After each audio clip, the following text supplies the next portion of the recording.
7h45. E eu vou até acrescentar isso que o Arnaldo falou, esse papo que a gente estava falando aqui agora, né? Eu, por exemplo, vivi profissionalmente boa parte da minha vida sem celular, sem computador. Não havia celular, não havia computador nos anos 80, nada disso. Nos anos 90, pelo menos no Brasil não. Depois nos Estados Unidos sim, já havia.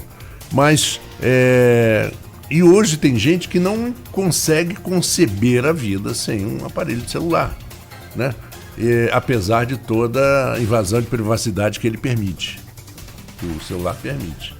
Mas na minha época, eu sem celular, sem nada disso, eu achava todo mundo me achava, nunca perdi um trabalho, porque um estúdio me ligava para gravar, vem ter uma dublagem, nunca perdi. Como é que pode? Por que as pessoas... Vamos encaixar isso no papo e vamos aproveitar a pergunta do Arnaldo, que eu acho interessantíssima, de você fazer 2, 3 coisas ao mesmo tempo. Ter que fazer. Com certeza. A demanda de informações, né? A gente hoje em dia com a internet, a gente fica querendo estar antena. Você está com dúvida de alguma coisa? Pum, Google. Sim. Você está com não sei o quê? É Dr. Google. Né? É o Dr. Google, né? Você diagnostica, tudo faz por ali. E... Isso fora as pessoas que já vão ao médico dizendo para o médico o que elas já têm. O que elas têm? Doutora, olha, eu estou com isso porque... É isso mesmo. E eu tô desconfiado que é isso, assim, assado. Só me dá um remédio? Você só passa a receita de um exame ou fazer alguma coisa. Então, assim, a gente já fica refém. E, assim, na internet a gente encontra de tudo, né? Das informações sérias a não sérias. Lógico. Né? Então... E o que você falou, Marco, antigamente, eu peguei um pouco, eu não sou tão velho, tenho 38, né? Mas eu peguei área sem uma época sem celular da minha vida, e a gente se encontrava. Hoje eu me policio muito. Final de semana, meio que eu abandono, porque senão você trabalha 24 horas, cara. Você recebe mensagem, você recebe ligação. Eu já tive coisa de trabalho, pessoal já... Tô tirando não a parte jornalística, porque é 24 horas mesmo, é plantão 24 horas, 7 dias na semana, né? Mas, porque senão se você não cuida da família, eu tenho um casalzinho de gêmeos, que você falou, as crianças já nascem sabendo. E eu vou fazer um link ainda, que esse muito diagnóstico que a gente ouve direto hoje em dia de autismo, todo mundo é autista, é autismo, é autista, é autismo. Aí tem nível 1 ao 10 de autismo, né? Ah não, ele é um... Cara, eu acho que tem que ter um pouco de mais sensibilidade para chegar em um diagnóstico desse. Você falar para a família que uma criança tem autismo, entendeu? Eu tô vendo isso na moda agora, para as crianças, autismo. Déficit de atenção, né? Muito déficit de atenção. Aí tá pegando déficit de atenção, tudo. Outras patologias assim, autismo, tá batizando como autismo, entendeu? Outro dia meu filho, o Kevin, que tem 26 anos, ele sempre foi desde pequeno e lá nos Estados Unidos ele bota logo uma etiqueta na testa da criança. Sim. Déficit de atenção, não quero nem saber. E tem que botar logo em remédio. Não pode ter a teoria sem um remédio, não. Lá tem que ser. Aí ele outro dia mandou uma mensagem para mim dando risada. Eu disse, pai, eu sempre fui diagnosticado com déficit de atenção, né? Eu falei, foi assim. Falei, pois é, pai, mas os caras estavam errados. Porque agora o cara aqui do navio que eu trabalho está dizendo que o meu problema é autismo. Estou descobrindo aos 26 anos que eu sou autista. Então, cuidado aí com o que o senhor fala comigo. Sacanagem, claro. Não, aí tem essa parte. De brincadeira. Tem esse lado. Leva para brincadeira. Tem esse lado do autismo e tem um lado... Pô, pega uma criança levada. Hiperativa. Né? Então, o que é o normal? Eu pergunto, o que é o normal? O que não é não ter nada? Né? Se um tá mais quieto é um autista, outro que é levado é um hiperativo, ele tem déficit de atenção porque ele é muito levado. E enchem de remédio as crianças muito cedo, né? E cedo. Levando para o lado, né, psicocomportamental e emocional, a gente vê que a informação, né, a tecnologia e tudo mais vão criando certos comportamentos em nós que vai gerando patologias posteriores, entendeu? Então, essa informação de estar ligado, você não desliga nunca. Se você está olhando no celular, aquela tela, aquela luminosidade já atrapalha seu sono à noite. Que é a hora que você produz a melatonina com o escurecer, que vai te dar o sono, o bocejar e a vontade de dormir. Então isso é muito relativo com tudo isso, entendeu? Então são várias coisas que a gente tem que ter cuidado. Então quando eu chego a casa, eu já deixo meu celular no canto. E educo as crianças ainda, que já pegam, e desde os 2 anos já sabia onde está a senha e tudo mais, abre um celular hoje em dia, coisa que eu não tinha nem noção, né? Então eu acho que essa evolução da espécie que estamos vivendo hoje, né, com tecnologia, com todas as informações, são geradoras de muitas patologias. Inclusive eu bato na tecla do câncer. Tá? Tem muitos oncologistas que falam isso. Mas e agora e os impactos psicológicos disso? De você não se desligar, ficar sempre atento a tudo, ter que estar atento a tudo, ter essa cobrança de saber tudo, se informar sobre tudo e interagir sobre tudo, porque, por exemplo, grupos de WhatsApp, tem grupo que não para. Eu tenho muitos grupos, mas todos silenciados, senão a gente não vive. Que as pessoas vão de madrugada comentando sobre o assunto e cobram, vão lá e te marcam se você não se manifestar. Essa cobrança toda de estar presente a todo momento, mesmo que seja no campo virtual, isso também traz impactos emocionais? Sim, com certeza, né? Eu costumo dizer o seguinte, você tem uma faca na mão, né? Essa faca ela serve para descascar uma laranja ou para matar uma pessoa. O problema é da faca, né? O problema é de como a gente usa essa tecnologia, né? Como ela está inserida. Então, assim, eu acho que a gente precisa ter um filtro, né? O problema não temos como a gente retroagir a essa era tecnológica. Não tem como. A tendência é que, né? Então há um período de adaptação. Assim como os nossos pais e avós precisaram se adaptar a algumas tecnologias, né, que antigamente era aquele tijolão, hoje a gente está nesse processo. Então, assim, é um cuidado com os sinais e uma pergunta, né? Para que eu preciso dar conta disso? Isso me pertence, né? Eu preciso dar uma opinião. Hoje em dia, até com as últimas eleições, né, houve uma separação, assim, né, brigas de família, rompimentos. Eu, como psicóloga, né? Eu estou ali vendo como aquilo gerou, né, porque é uma necessidade do ego, muitas vezes, em ter que dar conta, em ter que responder, em ter que estar presente. Então, muitas vezes um abrir mão, né? E isso acaba impactando de maneira geral no convívio, não só com a pessoa, né? Sim, muitas vezes, esse dia eu sentei num consultório médico, Pode continuar? Pode falar, não, é que eu estou testando aqui o microfone. Às vezes eu aproveito, tipo assim, pequenos minutos, né? Raramente você está falando de celular, mas também hoje em dia o celular é tudo no celular. Eu tenho 2 bancos no celular, sim, agenda no celular, né? Então também, tem, né? Isso, né? Tudo, e-mail que você responde. E-mail o tempo todo, então o celular é como se fosse meu trabalho, né? Eu estou ali o tempo todo, mas eu filtro, né, as informações. Uma dica seria essa: filtrar um pouco essas informações para que aquilo não te carregue, né? Não te tome. Mas é preciso um cuidado, sim, né? Estamos testando aqui os microfones. Mas parece que agora está normal. Eu vou devolver o microfone. Não, e o pessoal provavelmente que está ouvindo através do site da rádio está percebendo que eu estou doidinho aqui, né? Porque tem a câmera ali que todo mundo vê no streaming, mas acredito que já está solucionado. Vamos lá. Agora, e esse mundo cada vez mais corrido, esse mundo cada vez que a gente fica mais conectado em tudo, como a gente acabou de colocar, que o celular hoje resolve tudo. Mesmo com essa comodidade de resolver tudo pelo celular, as pessoas também parecem estar cada vez mais acomodadas, deixando de fazer atividades físicas, ficando sedentárias. Qual a relação que tem desse avanço tecnológico com o sedentarismo do ser humano de maneira geral, na visão de vocês? É o chamar a atenção. Assim, o celular, essas informações, o cara ficar ali e deixar de fazer outras coisas. Eu acho que Acho que na vida a gente tem que ter um equilíbrio de tudo, né? Eu costumo falar, ser triste demais leva a depressão. E ser feliz demais, o cara que gargalha, tá rindo o tempo todo, isso também é uma fuga de alguma coisa.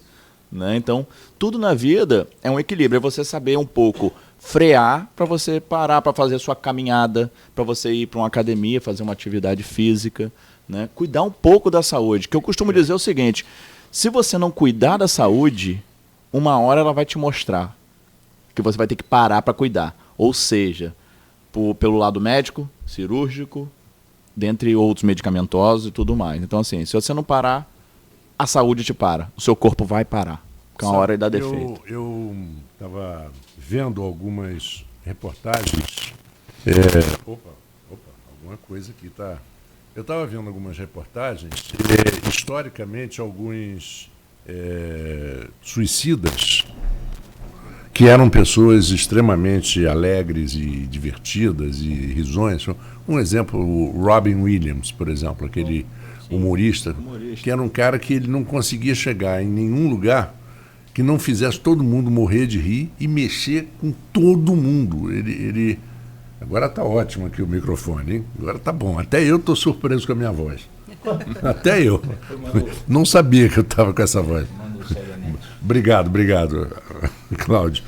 Mas, e isso é muito comum, como também é comum aquela pessoa muito quieta, muito reservada e fica muito quietinha, que de repente tem uma explosão de ódio, aí já é bem psicólogo para isso, né? O que acontece? A depressão em si, ela tem vários tipos, né, de depressão. Muitas vezes tem alguém do seu lado, da sua família ali, e você não está percebendo. Então, às vezes esses sintomas eles são bem camuflados, né? Então, quando a gente menos espera, aquela pessoa toma uma atitude. Eu chamo a atenção, sabe, Marcos, para entender o seguinte.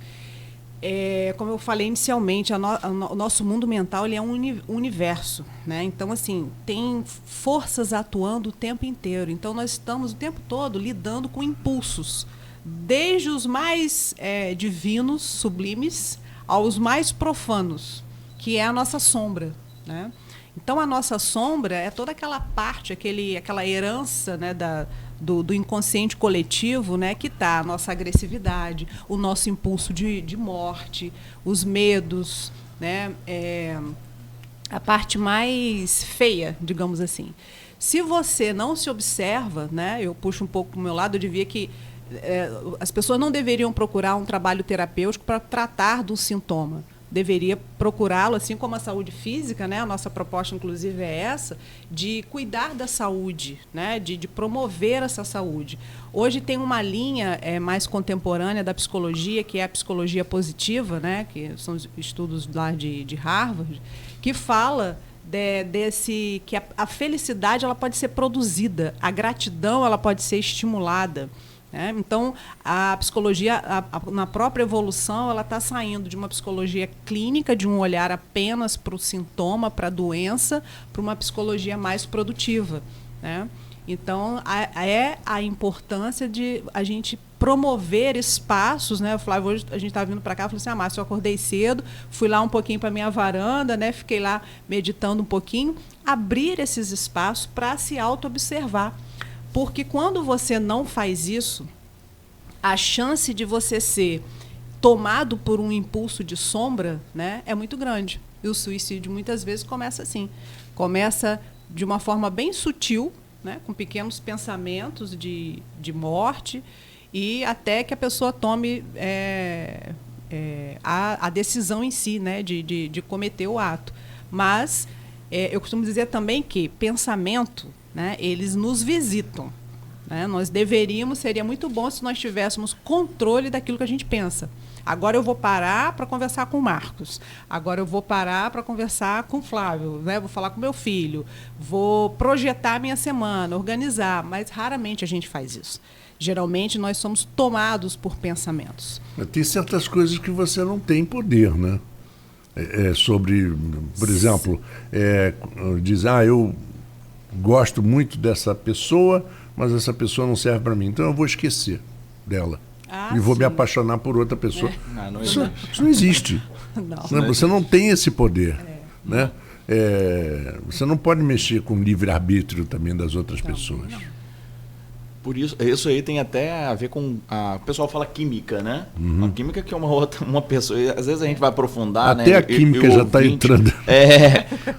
Isso Química aí. do cérebro. É a química mesmo corporal, porque assim, nós somos movidos pra gente ter uma emoção.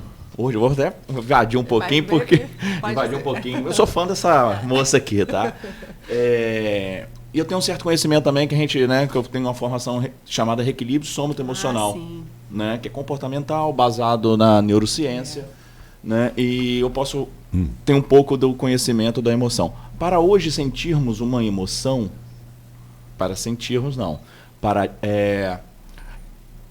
vivenciarmos uma emoção, nós temos que senti-la através dos 5 órgãos do sentido. Isso é decodificado dentro do cérebro e aquilo é apontado, isso é raiva. Isso vem por temperatura, pele, vem pelo cheiro, vem pela audição, né? Por tudo que você sente, pelos 5 órgãos do sentido, pela visão, para aquilo ser codificado no cérebro e dizer, isso é amor, isso é carinho, isso é paixão. Porque às vezes você se apaixona por uma pessoa sem você nem ter conhecido. Você olhou, aproximou dela e você sente aquela paixão, aquele carinho, aquela coisa de querer estar perto, aquela conexão. Pelo olhar, pelo cheiro. Mesmo que são imperceptíveis por nós, momentaneamente, o cérebro já codificou isso.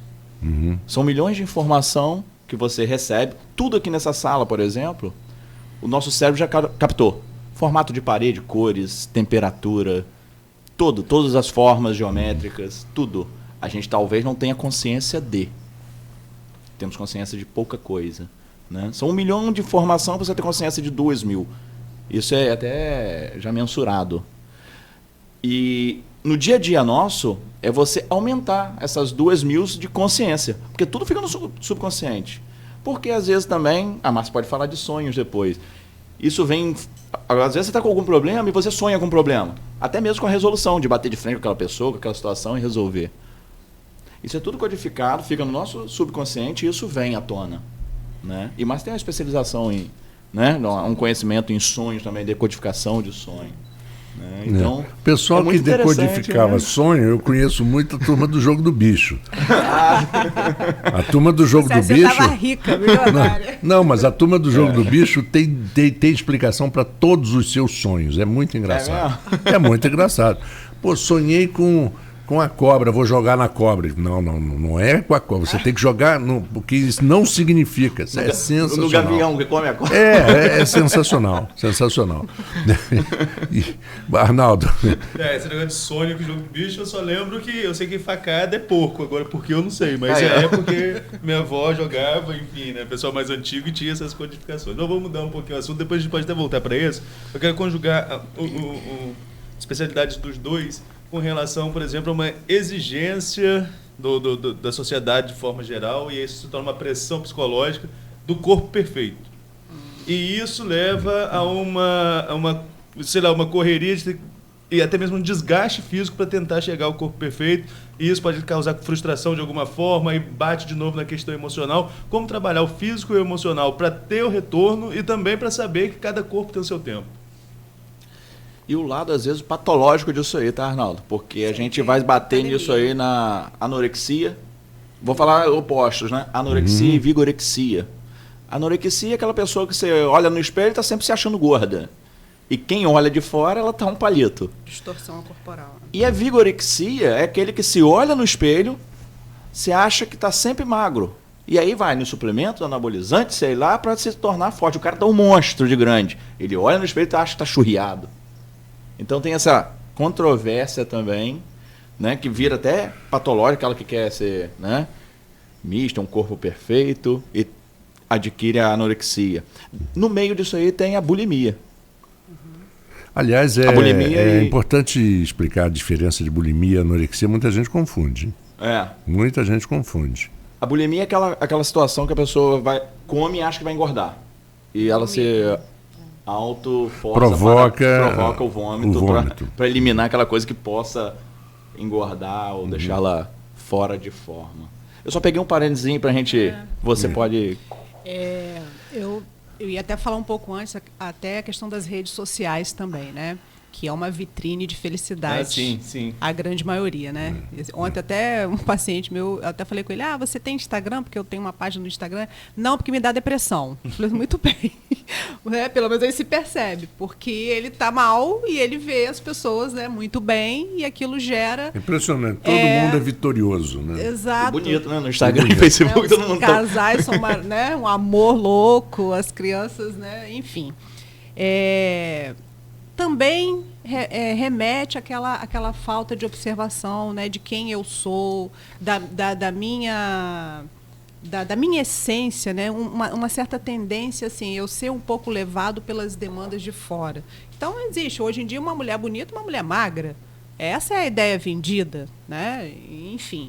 E cada corpo tem um biotipo, né, Flávio? Né? Eu falei, olha, por mais que eu fique lá anos na academia, eu nunca vou ter um colchão, um quadril, porque a minha estrutura não é essa. Então vem também um pouco, né, daquele processo de aceitação, do equilíbrio, do limite, e assim, o que eu estou querendo adquirir com um corpo perfeito, né? Tudo... É preciso que haja esse olhar, né, do que eu quero com isso, né? Por que eu estou querendo... Porque aí a gente volta àquelas estruturas mentais, né? Quem eu sou e a persona que eu quero mostrar.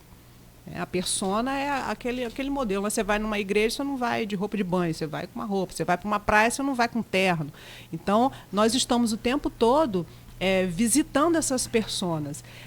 O problema não é esse, né? Jung, né, com a psicologia analítica, falava, né, que nós temos vários eus que interagem, né?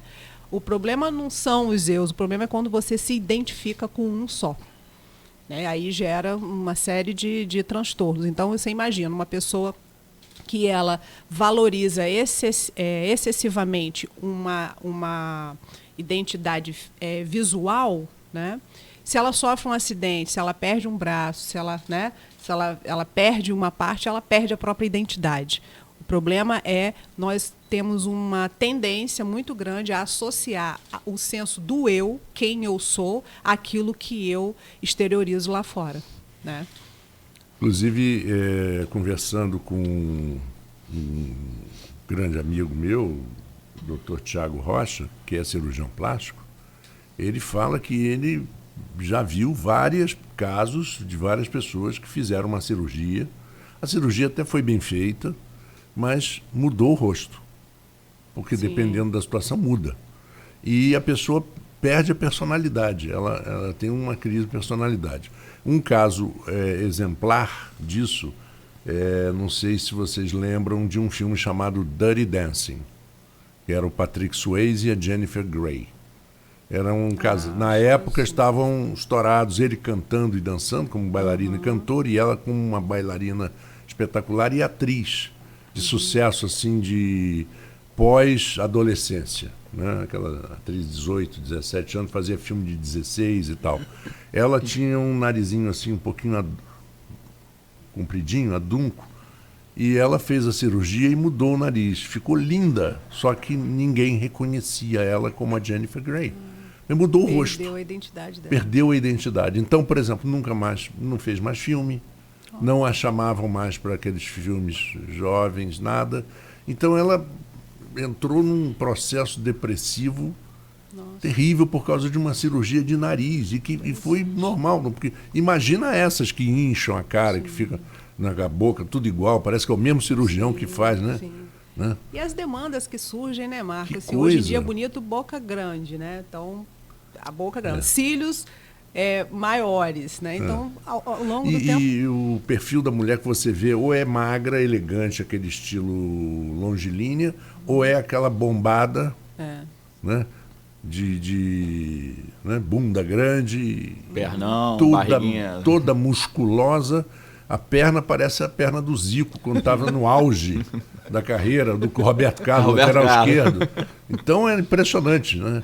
É como se parecem, né? Você tirando a cabeça é igualzinho. Agora e o desgaste físico disso, né? Dessa busca por esse Pois corpo, é, por esse pois corpo é, todo. Naldo, eu Porque pergunto isso todo causa dia. lesão, porque tem gente que não tem limite, né? Quer ficar lá 5, 6 horas na academia para tentar chegar a um corpo que acha perfeito. Né? É assim, e aí a gente volta no estresse, né? É um estresse físico, porque tem que estar malhando bem, e um estresse na nutrição também, porque aquelas dietas low carb deixa a pessoa estressadíssima, com raiva, irritada, entendeu? Mal-humorada. Fica sem carboidrato um dia pra você ver. Vou dar uma dica. Fica sem carboidrato, você fica irritado. Eu conversei outro dia com o doutor, um endócrino ótimo, o doutor Leandro Manhães. O doutor Leandro Manhães me falando, rapaz, essa dieta sem carboidrato, De isso é proteína? um perigo. É. Isso é um perigo. E os jejuns hoje, intermitente, de 12 horas, 18 horas, que o pessoal faz? 6, 8, 12, 18. Fica sem comer o carboidrato. Vou dar só um dia. Fica só um dia sem comer qualquer carboidrato. Fica a barra de suco e carne, proteína. É porque essa história do carboidrato era a teoria inicial da dieta do Robert Atkins, aquele médico americano, que ele e realmente era eficiente. Quer dizer, eficiente que eu digo assim, funcionava. A pessoa chegava a perder 10 quilos num mês, mas só comia linguiça, carne, queijo. Queijo não eram todos, não. É. Só aqueles queijos bem gordurosos, que o queijo branco, queijo fresco, tem carboidrato. O leite tem carboidrato. Então só podia comer coisas muito gordurosas. E você entrava num processo que eles chamam de ketose, né? Que o organismo começa a produzir acetona. E, rapaz, é uma loucura. Você perde peso, essas gorduras localizadas todas vão embora, porque o organismo precisa transformar aquilo em carboidrato. Só que o corpo, ele está brigando para o equilíbrio. Exato. Que é Ele está Então, brigando hormonalmente, emocionalmente, ele está brigando pelo equilíbrio. Quando você perde, o seu corpo está acostumado a ter 80 quilos, vou dizer por mim, 80 quilos há anos vivendo com 80 quilos. Se você passa para 75, ele quer brigar para voltar para os 80, porque o 80 ele já estava habituado a conviver diariamente com aquele peso. Né? Então, isso tem uma certa adaptação também. Não adianta, por isso que existe o efeito sanfona, que o pessoal vira e mexe fala. O cara seca e, 6 meses depois o cara voltou o que era. Porque o corpo tem essa memória ainda e a necessidade de viver aquele peso. Por quê? A perda de peso para o organismo, isso é um caos para ele. Isso está, tipo assim, ameaça de perigo, né? Ameaça de perigo para o cérebro. Olha, está acontecendo alguma coisa aí que está perdendo peso, a gente está descontrolado. É a máquina mesmo. Tipo, chama a equipe para ver onde está o problema. E isso causa dentro de você um estresse e um rebote depois. Porque, tipo assim, cheguei a 70 quilos, 6 meses depois estou com 80 de novo. Aí vai. Dieta. Isso leva, em média, um ano e meio para você ter essa adaptação para o seu corpo entender que os 70 é o seu padrão. Eu achei ótima a definição e a explicação do Dr. Leandro Manhães. Você quer fazer dieta? Compra uma calculadorazinha e faz o seguinte: gastei 2.000 calorias hoje, ingeri 1.500, vou emagrecer. Isso. Gastei 2.000, ingeri 3.000, vou engordar. Não tem. É simples assim. Claro que tem umas teorias, assim, por exemplo, se você puder comer mais carboidrato de manhã do que à noite, é melhor. Sim. Não se alimentar na hora de dormir. Tem umas coisinhas. Não ficar muito tempo sem comer. Porque fisiologicamente falando, o nosso organismo ele já vai diminuindo o seu metabolismo a partir da tarde, 5, 6 horas. Por quê? O seu corpo está se preparando para um bom sono, para uma boa noite de sono, dormir, descansar, né? Sua temperatura diminui, tudo isso acontece. Vários hormônios são liberados durante um sono bom, né? Vários hormônios à noite. Então, é fundamental, né? Então o dormir é fundamental. Dorme uma noite mal dormida, você já acorda já irritado no outro dia. Qualquer coisa que faça, você está estourando. Imagina como mais próximo. Mulher, filho e tudo mais. Mãe, pai, enfim. Você fica sem paciência. Vai chutando balde. Agora, você dormiu bem? Tudo é flores. Você está bem, você leva o dia 100%.